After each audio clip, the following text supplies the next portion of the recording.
Hi hello എല്ലാവർക്കും നമസ്കാരം. ശബരിമല തീർത്ഥാടനത്തിന് ആരംഭം കുറിച്ചുകൊണ്ട് മറ്റൊരു മണ്ഡലകാലം കൂടി വന്നെത്തിയിരിക്കുന്നു. ഈ വൃശ്ചിക പുലരിയിൽ ശ്രീ ധർമ്മശാസ്താവിന്റെ അനുഗ്രഹങ്ങൾ നേടാൻ അനന്തപുരിയുടെ തിരക്കേറിയ നഗരവീതിയിൽ തക്യാടിനും വഴുതക്കാടിനും മധ്യേ സ്ഥിതി ചെയ്യുന്ന പ്രസിദ്ധമായ തക്യാട് ശ്രീ ധർമ്മശാസ്താ ക്ഷേത്രം. സംഗീത പ്രേമിയായ സോതി തിരുനാൾ മഹാരാജാവിന്റെ സ്മരണയ്ക്കായി നിർമ്മിച്ച സോതി തിരുനാൾ സംഗീത കോളേജിൽ നിന്നും 100 മീറ്റർ മാറിയാണ് 500-ലധികം വർഷം പഴക്കമുള്ള പുരാതനമായ ഈ ക്ഷേത്രഭൂമി സ്ഥിതി ചെയ്യുന്നത്.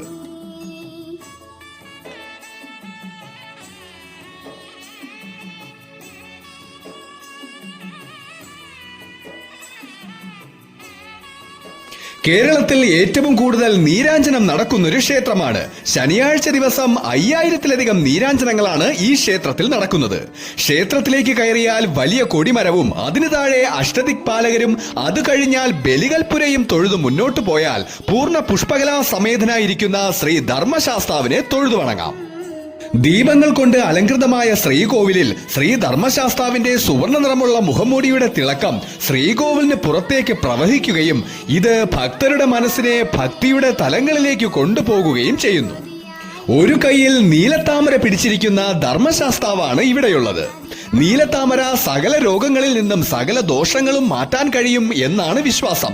അതിനാൽ നീലത്താമര പിടിച്ചിരിക്കുന്ന ശ്രീ ധർമ്മശാസ്താവിനെ തൊഴുതാൽ രോഗങ്ങൾ എല്ലാം ഇല്ലാതാവുകയും നമുക്കറിയാത്ത രോഗങ്ങൾ ഉള്ളിലുണ്ടെങ്കിൽ അത് ഈ തിരുനടയിൽ വന്ന് പ്രാർത്ഥിച്ചാൽ രോഗം മൂർച്ഛിക്കുന്നതിന് മുമ്പ് ലക്ഷണങ്ങൾ പുറത്തു കൊണ്ടുവരികയും നേരത്തെ കണ്ടുപിടിച്ച് ചികിത്സിക്കുവാനുള്ള അവസരം ലഭിക്കും എന്നാണ് ഓരോ ഭക്തരുടെയും വിശ്വാസം. തക്യാട് ശ്രീ ധർമ്മശാസ്താ ക്ഷേത്രത്തിന്റെ ഐതിഹ്യം എന്നത് 500 വർഷം മുമ്പ് ഈ കാണുന്ന നഗരപ്രദേശമായിരുന്നില്ല ഇവിടം. നിബിഡമായ കൊടും വനമായിരുന്നു. ക്രൂരമൃഗങ്ങൾ വസിക്കുന്നൊരു കുറ്റിക്കാട്. വഴുതക്കാട്, തക്യാട് എന്നീ പേരുകൾ തന്നെ അതിനൊരു ഉദാഹരണമാണ്. ആൾതാമസമില്ലാത്ത ഈ വനത്തിൽ താഴ്ന്ന ജാതിയിൽപ്പെട്ട ഒരു കുടുംബം താമസിച്ചിരുന്നു. അവർക്ക് അവരുടെ പശുവിനെ കാടിനുള്ളിലേക്ക് മേയ്ക്കാൻ വിടുമായിരുന്നു. അങ്ങനെ ഒരു ദിവസം നാടുവാഴി നായാട്ടിനിറങ്ങി വരികയും കാട്ടുമൃഗമാണെന്ന് തെറ്റിദ്ധരിച്ച് പശുവിനെ വധിക്കുകയും ചെയ്തു.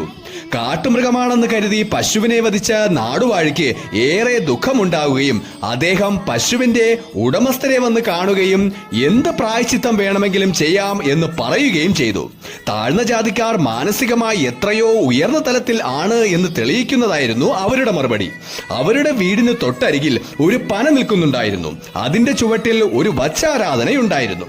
അവിടെ എല്ലാ സൗകര്യങ്ങളോടെ ഒരു ക്ഷേത്രം വേണമെന്നായിരുന്നു അവരുടെ ആവശ്യം. അങ്ങനെ അവരുടെ ആവശ്യപ്രകാരം